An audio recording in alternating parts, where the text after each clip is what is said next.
Olá a todos. Esta é mais uma parte do tutorial em vídeo da empresa Autodocs sobre a substituição de peças de automóveis. Neste vídeo, iremos mostrar-lhe como substituir filtro de combustível em Volkswagen Passat B6 por si mesmo. Veja abaixo a descrição dos links para a nossa loja virtual onde pode comprar as peças de reposição. Abra o capô.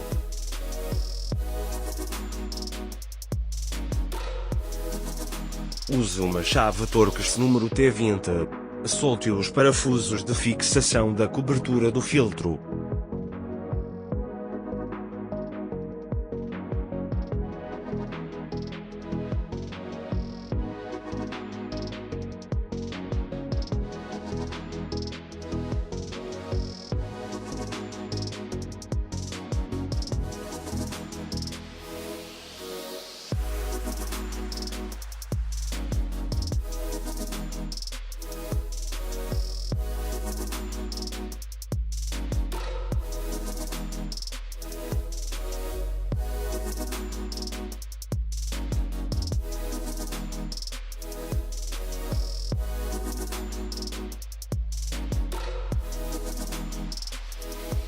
Desaperte a tampa do filtro de combustível.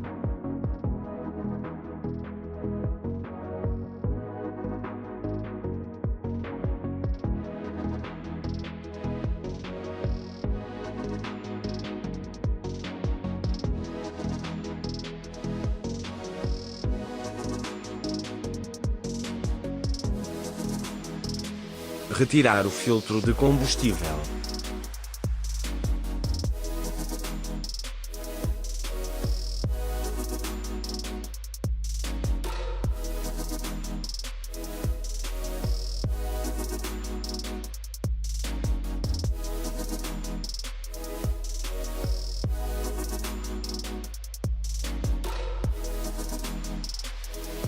Remova o anel de vedação antigo.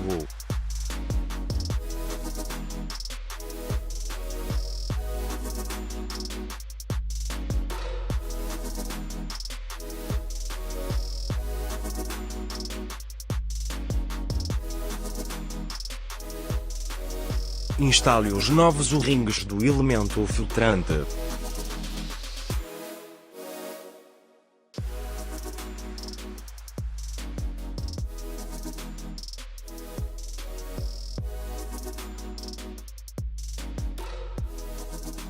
Instale o novo filtro de combustível.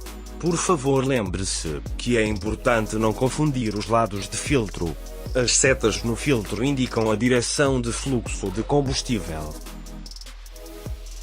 Instale a tampa da caixa do filtro de combustível e aperte-a.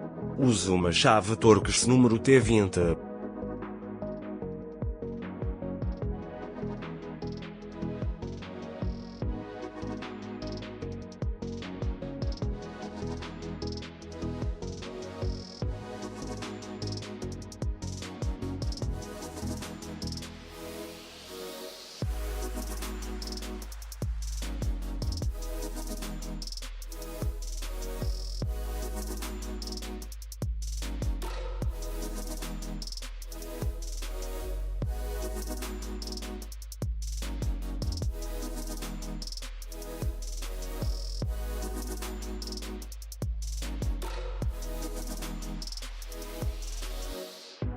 Feche o capô. Antes do arranque, certifique-se de purgar o sistema de combustível para evitar a fuga interna de ar. Tenha um bom dia.